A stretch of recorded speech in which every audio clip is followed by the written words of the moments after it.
Hello, everybody. Welcome back to Oscar vs. Trevor here. I'm joined by Thomas, and Neon did it again.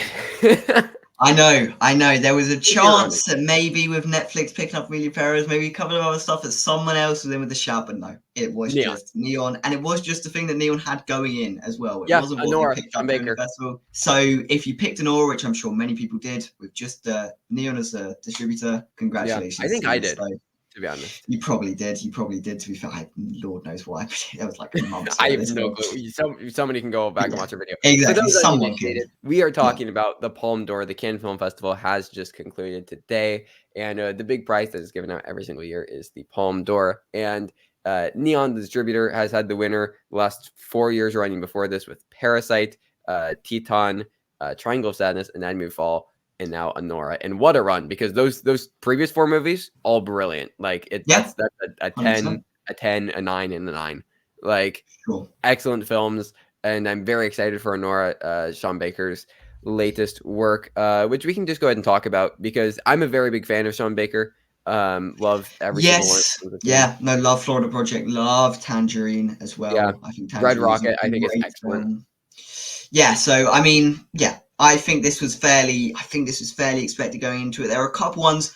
The early part of the festival, there were a lot of sort of mixed and middling reviews coming out of the Yeah, competition films. We were that like, as is soon this as going to be Anora the came worst film out, ever? But as soon as Anora hit, and there were a couple of others towards the end, All We Imagine Is Light and The Seed of the Sacred Thing, they were both like, it was like those were the 3 to look out for in terms of what was going to be winning awards, and eventually it was Anora that won, and I don't think many people are surprised with this fact. Yeah, no, for sure. It does really just make sense. Yeah, so it's about a young stripper in New York City. She basically seems like she like marries a Russian who she's like, set up with this Russian guy, and then it like very quickly kind of like falls apart. The Russian family I hear return to New York to try and stop the marriage, and that's where chaos ensues.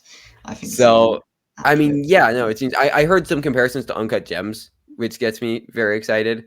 Yeah. I saw Sean Baker's speech for the Palme. It was excellent. Like, just talked about, just how great films are in movie theaters, and then supported sex workers, and it was just great speech all around. And someone just so like Sean Baker could have gone on to do bigger things after the Florida Project, but he just kept doing exactly what he was doing. He's got his style that he likes doing. I feel like they're the type of films he would like to see personally, and he just makes them. And so, just a great guy in Sean general. Baker's the type of filmmaker that I want to be. Like, for sure. Yeah, I just think excellent. Just a role model for like the indie scene, and also the first American to win since Tree of Life with Malick. Yeah, no, for sure. Very, very fun. But Mikey Madsen as well. Heard is excellent. I've heard awards tipped. I'm not sure about that. Maybe Independent Spirit in Gotham, but like, I don't know. I don't know what happened. I mean, if we want to talk about awards briefly, with a Neon Palme d'Or winner, I would assume Best Picture nomination is going to happen. Yeah, it'll be interesting to see how it is put out, Anora, in terms of how it's released, how much. But surely it's Neon's number 1, and Neon always gets something in. You'd imagine. It doesn't necessarily on the surface feel like the type of thing that would be an awards player, but with this prestige behind it, with Neon behind it, 89 on Metacritic, and with things like maybe Screenplay and Madison up for contention, whether they'll get in is a different question. But if they're just in the conversation, it could propel it to maybe Best Picture nomination. That sort of stuff. So we'll see. I'm not as confident in it as like Anatomy of a Fall was on that one, where I was just like, yeah, sure, that's got nominations locked in for it if it wants to get them. So this is slightly more up in the air, but as you say, Neon Palme d'Or winner. It's hard not to view it at this stage. The only one of this run that didn't get in was Teton, which, I mean, if you've seen Teton, you'd understand why. It's my personal favorite movie of the year, but I understand why that didn't end up being an awards thing. So yeah, I'd honestly be surprised if this didn't get a Best Picture. Yeah, I think at this stage. I think this stage it's a safe bet. Sean Baker could get 4 nominations for the same film because picture, director, screenplay, and he edited the movie as well. He did edit the movie as well. Yeah. So yeah, for sure. Good fun. But yeah, no, very, very excited about it. So then the Grand Prix prize went to All We Imagine as a Light. So this is the second film by Payal Kapadia, if I'm pronouncing that correctly. So she also did A Night of Knowing Nothing, which won the Cinema Eye and is a documentary that I really want to see. It's been on my list for a while. It seems really, really interesting. But yeah, I feel like you know more about this one than I do. So this is the first Indian film to compete for the Palme d'Or in 30 years. It's been 30 years, Okay, wow. and they've not disappointed by the time they've come back. Yeah, it's about a nurse in a Mumbai hospital and another woman. I think they go to a beach, and it's like this road trip sort of thing that exploring bigger themes within that. Obviously, it's not just a road trip movie. It's obviously doing bigger things. And that, I think it was 97 on Metacritic when it was first. Sort of the It's first 93 now. It's 93 now, so it's dropped a little bit, but like still, that is high, and that is one of the highest that we've seen from the festival. So Yes. not surprised at all to see this one appear in the prizes, especially the top 3 prizes. So yeah, for sure. I think this And is Janus Films being as a a distributor. Janus Films pick. Okay. Yeah, no, I'm very excited. I mean, anything with over 90 from Cannes, like sure, sign me Add up. it to the list. Exactly. Add it to the list immediately. Very, very excited about it. Janus can be a bit ropey with their distribution, but like they did well with Drive My Car. But yeah, everything that I've read has really, really intrigued me. So especially also with everything that I've heard from All We Imagine Is Light, like very, very down for this. For sure. So yeah, for awards, if you want to say briefly, I don't know if it will be a thing. No, it's a type of thing where if it is distributed well, if it can get eyes on it, then maybe it could be Drive My Car. It could, well, I don't know about that. Maybe international. International. We'll see. If India submits it, which India has been a bit ropey with their submissions. I mean, it's just because there is an abundance of films that are made there. So, like, it makes sense why they're not always picking the major contenders. So, we'll see. I would imagine it is, especially being this sort of big Palm contender, first one in 30, as I say. I would imagine it is on, like, high up on the list in terms of what will be submitted. But we'll just have to wait and see on that one, right? Sure. So then the third place prize, the jury prize, I thought it would be going to Seed of the Sacred Fig. So that only got a special prize, which we'll talk about that in a second. But Emilia Perez by Jacques Audiard, who I've only seen Paris 13th District from, which I only watched because Celine Sciamma wrote it. Good movie. Sure. But yeah, so the premise is it's a woman is tasked with assisting an escaped Mexican cartel leader undergoes sex reassignment surgery to both evade the authorities and affirm her gender. Starring Zoe Saldana, also Selena Gomez in it. 70 on Metacritic, based off of the premise. Like, it's the type of thing that if handled well would be something that I would love Turin's film. If it's not handled well, would be something that I might have a lot of issues. It's out of 70. I don't know. I mean, it is at 70. It was one of the ones where people were really talking about it afterwards. It seemed to get a big reaction out of people, whether that's a good or a bad thing. But like, it seemed mostly positive, and people were excited to talk about it because this also won the Best Actress award as well for the ensemble. Which was a bit weird. This is weird. So, first of all, as well, Selena Gomez is a Cannes Best Actress winner. Yes. In case anybody missed that. Yeah, no. This was quite strange to see them. Yeah, there's Selena Gomez, Adriana Paz, and Carlos Sofia Garcon. So, I mean, it's not happened before at Cannes. Cannes are notoriously sort of loose in terms of what they're eligible for awards. Like, they just sort of do it. Greta Gerwig, the jury president Greta Gerwig, just said women. Pretty much. But so it's not unheard of for an ensemble to win. It's not happened in a while. I think 2006 was the last time, but it's quite strange, this one. Although this was one of the major pickups of it. I think it went to Netflix. Netflix got which it, is interesting for 12 million. It's a musical, which is interesting as well. You wouldn't picture that concept. And musical, you wouldn't put them together, but apparently Jacques Audiard is a really interesting filmmaker. Like, I've only seen one film, but I've like read about a lot of his other work, and I don't know. He seems to be very all over the place with his work. So. No, it seemed like an interesting one. I'm not surprised it did show up here at the Cannes Awards. I am surprised it was the only one to win multiple, though. Like, apparently it's maybe bigger than we were slightly expecting. Could be a bit more of a crowd pleaser. Potentially. Exactly, yeah, for sure. Yeah. Also, if you couldn't tell, I have not been keeping track of Cannes as much this year. I know last year we did those like daily things. I did not have the energy for that shit this year. I've been dealing with graduation and college and all these types of things. Thomas had exams, but Thomas has been writing articles for High End Films that have been very good. I've read a few of them, and you should check them out if you want to learn more. Yes. So, but anyways, Best Actor though. This was Jesse Plemons. Weird. This was Because weird. it's an anthology as well, which is interesting. So like he surely couldn't have been in it that much. No, But because he is playing 3 roles. So he he is has a okay. role in every one. I think the thing about the film is that the cast are the same throughout the stories. I think Got it. That makes sense then. Hunter Schafer's only in one. The rest of them are playing Transphobia. multiple roles in. Sorry. I don't think so. I don't think so at all. I don't think The rest of them are playing multiple roles in multiple different stories. But still, I thought that if anything, this would be like maybe I don't know. I didn't think this would be anywhere in the awards, to be honest. Well, because the reception, it was good, but not like ridiculous, right? Yeah, it was like if you liked Lanthimos, you'll like this. If you're not on a wavelength, then you'll not like it. Was essentially the thing. Like it's not Poor Things, it's not the favorite. It's his earlier work with a little bit more devices. That was the general vibe. I think most people were taking from it. But yeah, no. So I was quite surprised to see it show up anywhere, and definitely not here. Yeah. I think it is just a lot of goodwill towards Clemens. Yeah, I just pulled up only a 72 on Metacritic. So, but no, I mean everything that I've heard, it does get me really excited. As you mentioned, I've heard it being compared a lot to some of his earlier work stuff like Dogtooth, just the very like aggressive, in your face, visceral, violent Lanthimos, which I like quite a bit. I mean, I'm a fan of Lanthimos all around, but I do just like the aggressiveness. Killing the Sacred Deer was the other one that I heard some comparisons to. So sure. I'm here for it. I like the cast. Yeah. I like Lanthimos. I'm excited for it, and I'm happy for Plemons. I wouldn't be like, oh, Jesse Plemons for Oscars. I don't think this movie's going to show up anywhere at the Oscars. No. I mean, the release date. I mean, people will be happy that it's in a month from now, pretty much. Yeah, so I'm get excited to see it fairly soon. But it is interesting when there were other actors to go for. I mean, there was Ben Whishaw in Limonov. There was even Sebastian Stan. The Apprentice was divisive, to say the least. But we'll talk Stan about was mostly praised, and people that liked the film were really gunning for Stan's performance. So maybe that could have been the one to show up. But no, it was Plemons in the end. And fair play. We'll see in a month if it was deserved. For sure.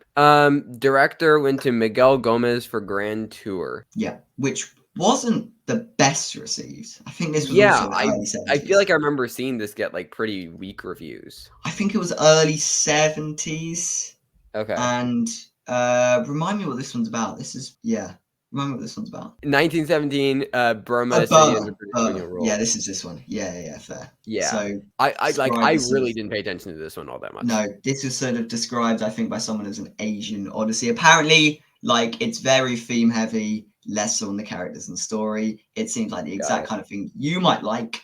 I do actually, as I'm reading more about it. Yeah, exactly. It seems like that type of thing where it's not focused on the narrative. It's not focused on what the characters and story is really about. Yeah, so it's not for everyone, but I can see why maybe it was a director kind of thing. Sure, I can see that.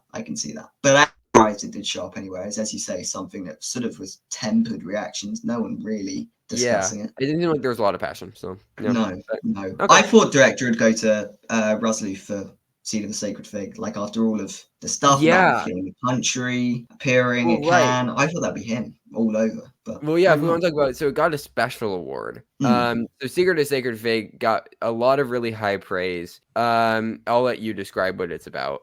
Oh, so it's about I don't exactly know what it's about, but I do know it's just that it's very critical of the theocracy and the misogyny that the theocracy perpetuates in Iran. And so Iranian producers and the Iranian government were very against the film, described it as anti-state propaganda and all of that kind of stuff. Well, so I've heard it incorporates actual footage of protests like against the government that were happening and against like wearing hijab and all these types of things. So it's a very politically charged film and the type of thing that Cannes really just eats up. Like a director on the run making it to the red carpet at Cannes. Of course that was going to be a big reaction. Of course it was going to do well at the festival.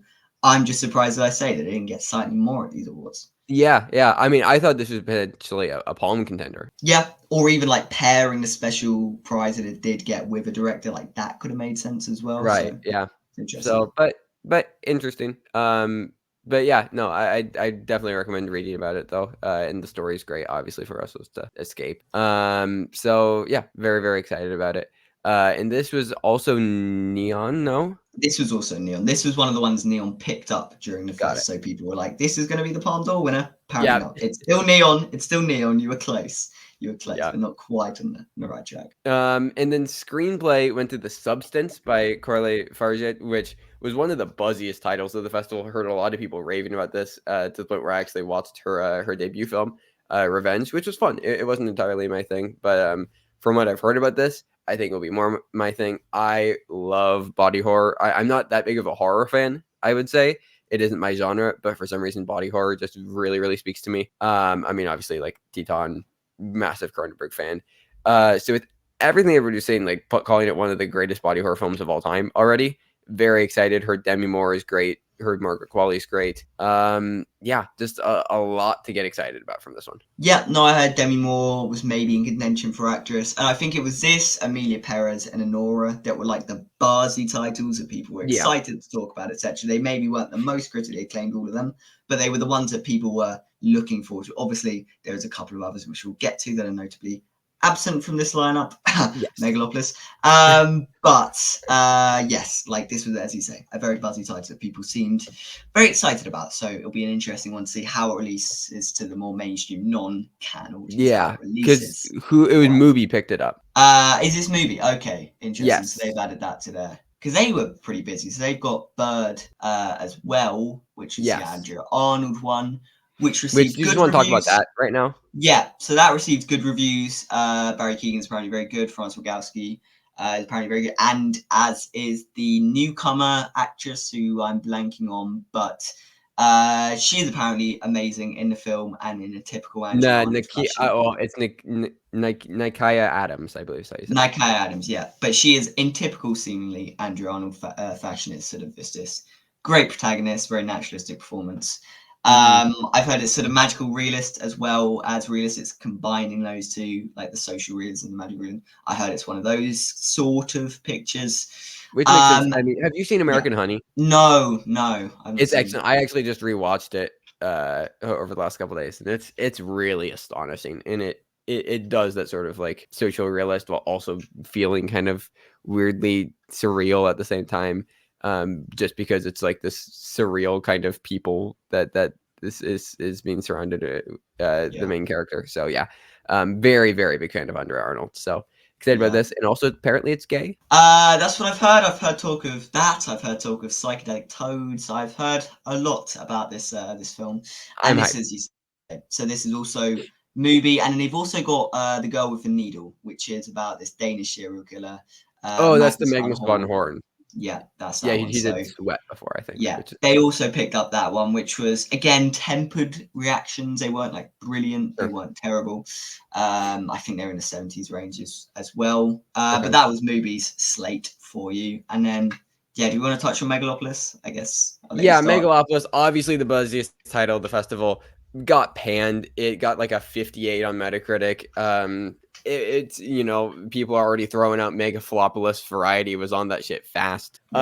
It's I don't know, still struggling to get distribution. I think it just seems like even with this IMAX supposed deal that they have, they're going to release it in 20 big US states in IMAX. Apparently, I think they said it was depending on US distribution. So I'm not confident it would actually go through.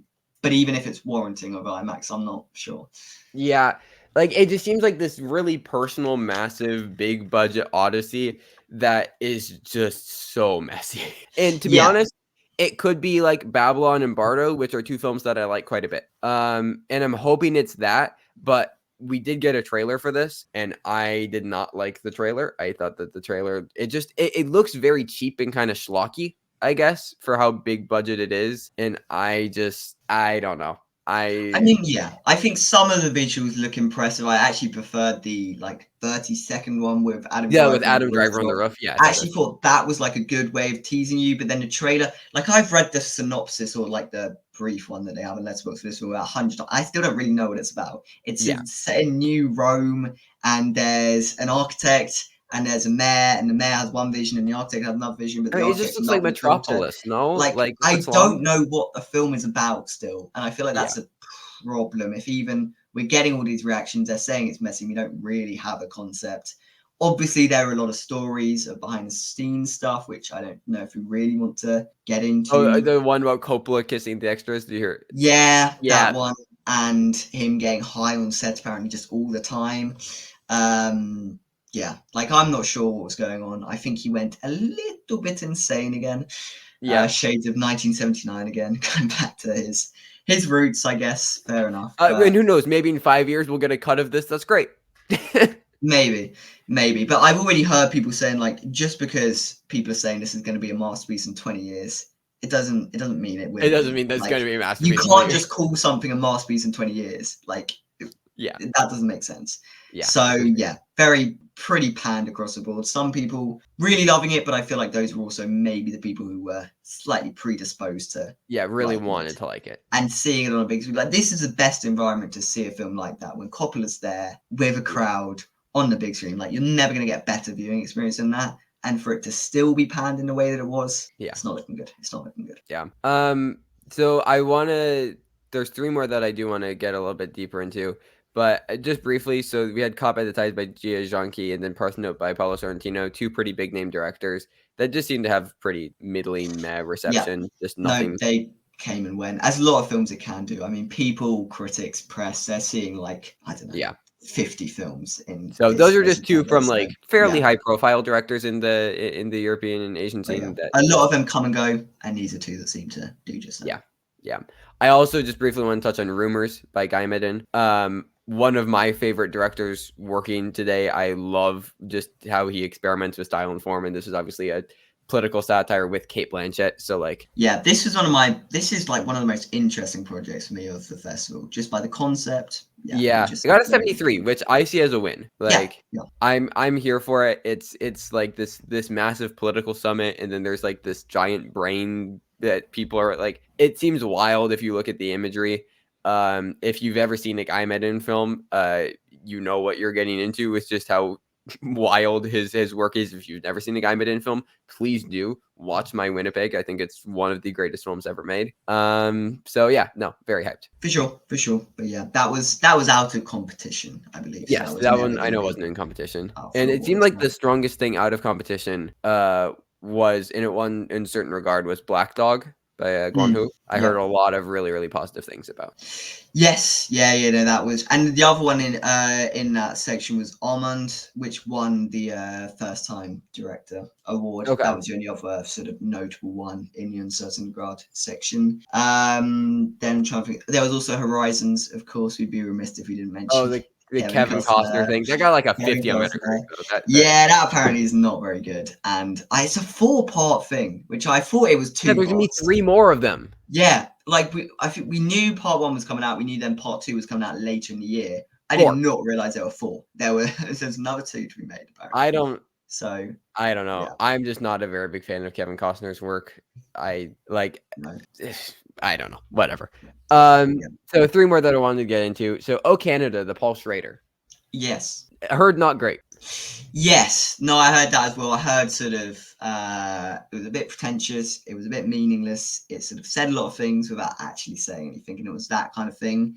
And still, I still can't picture Jacob Elordi and Richard Gere being the same person. In my mind, they're not at all the same person. They are so far removed from one another that I feel the film will never work in my mind. We'll see, but I don't know. I'll still see it. I do like Paul Schrader as a filmmaker, even if some of his more recent projects, like The Card Counter, like Master Gardener, haven't entirely been my thing. Like, I think Mishima and First Reformed are just incredible, bordering on masterpiece level for me.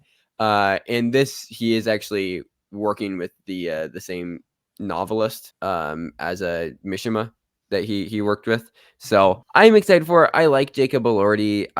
I'll still see this, but yeah, the very tempered reception is definitely. I'm not convinced on Jacob Elordi's acting, to be honest. At this stage, I didn't think he was good as Elvis, and I thought Euphoria and Saltburn were parts that were basically written for him, where he wasn't really acting. Sure, I was a bit more won over by Priscilla. I did like. No, I'm still unconvinced. I'm ready to be convinced by his acting, but I'm not sure at this stage. I mean, I'm already convinced by other things, but like that's not an actor. You can't write on that completely. But yeah. So then there was the Shrouds, which is the new Cronenberg. I don't care how bad the reception is. This is still probably going to be one of my favorite movies of the year. Like, I think that Crimes of the Future is like a top 10 film of the decade. to be honest. So far, I think it is a masterwork. I'm loving this like later career Cronenberg stuff that we've been getting. So this seems kind of inspired by like I believe he lost his wife recently. He did. And Yeah. and it's like kind of inspired by like the grief of that. And it just seems so like perfectly weird and odd. I don't know. It has a 55 on Metacritic, but every positive review that I've seen has been all of the things that I want it to be. So Yeah. I'm still. I mean, people who seem to dig Cronenberg stuff generally are really liking it. It's kind of like one of those where if you like Cronenberg, might be one of your favorites of his. If you're not, if you like sort of respect him, maybe, then this is maybe not one for you. It's the kind of vibe I was getting. But as a certified Cronen babe, I think I'm going to be here for it. So. For sure. Yeah. All right. Let's get into The Apprentice. So, arguably the most talked about film at the festival, just considering that Donald Trump has put in a lawsuit about it. So it's between that and Megalopolis. They're really competing, neither for good reasons. For very different reasons, yeah. But it's Ali Abbasi, so he's done coming off of Holy Spider and Border. Which did you see Holy Spider? No, I've not seen any of his work actually. I liked Holy Spider, didn't love it. I think I gave it a 7 out of 10. It's solid for what it is, but like interestingly, I thought that the political stuff could have been fleshed out a bit more. So it's interesting to then go and make a film about Donald Trump. So got Sebastian Stan starring, Jeremy Strong as well, always Tearfura, Maria Baklava as Vanna. It's a Donald Trump biopic, and I've heard mixed things. It's at a 61. Yeah. So I don't know. What was your read on kind of the reception here? Well, 61 is honestly higher than I was expecting. I've seen people, and it is a divisive film, and it does seem to be dividing people along the political spectrum, which I think is fair enough for a Donald Trump biopic. Some people are saying it's not going far enough in being critical of him, and it's just sort of like a kind of meaningless, hollow thing. Some people are saying it's slander, whatever, including Trump himself. Who has filed a lawsuit. It was very interesting. A producer who financed the film, Dan Snyder, thought that the film was going to be very pro-Trump, was greatly surprised that it wasn't, and has asked for the film to be recut and has got involved with his production company. So there's a lot of behind the scenes A lot going on. stuff. I thought the director's comments, actually, Ali Abbasi's comments, were very interesting. He said, I'd happily screen the film with Donald Trump. If Donald Trump wants to come watch the film with me, then, he said, I don't think he'd dislike the film, but I don't think he'd like it either, was kind of the vibe that he was trying to give. Well, clearly he disliked what he heard because, sent a cease and desist, is trying to block release. Apparently it depicts him sexually assaulting his wife, getting that's a contentious thing, which she has denied. She has denied that has happened. Whether that was for political campaigns or not, we don't know, but it has been denied that event ever happened. So the other things that were brought up were like a bit lighter, like plastic surgery, and then some like money laundering or like bribery, stuff like that. Which BBL Trump, right? Got the direct connection. But I don't know. I don't think it's going to be blocked, the release. If anything, no. And this is the interesting thing. Like, if anything, he just brought a bunch of attention to this. movie. I mean, calling it, I think it was called electoral interference from Hollywood elites. Which, first of all, calling Ali Abbasi and a Hollywood elite is questionable. He's not the man who made Border and Holy. Maybe he's talking about Sebastian Stan. Right, we'll let him off on that one. But electoral interference, what the hell are you talking about? I'm not sure. It's interesting that the film doesn't have a distributor yet, though. No, I honestly think people are scared of it, and whether it will be released this year is more of a question for me, whether it will actually be in this year's award season, because it's going to be hard to get this film out in November when the election is happening.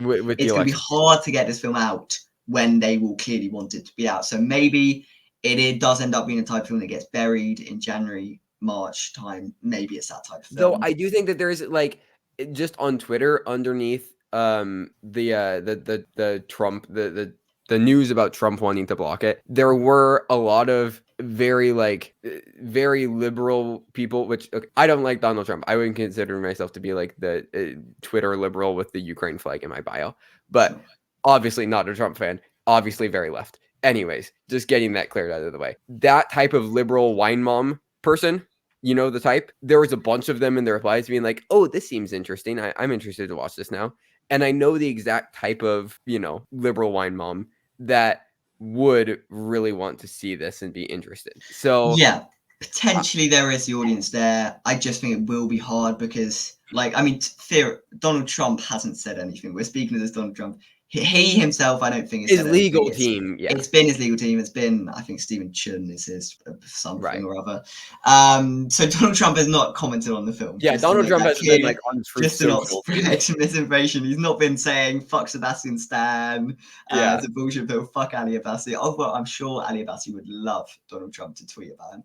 Well, yeah, but that's the thing. Like, it is bringing attention to it, and if a distributor picks this up, the whole campaign will be like, go watch this film to save democracy. Like, yeah, and I think Studio Canal does have it here. If I could be mistaken about that. Okay. But I think it does have UK distribution, and it's just America. Double check that, just in case I'm wrong.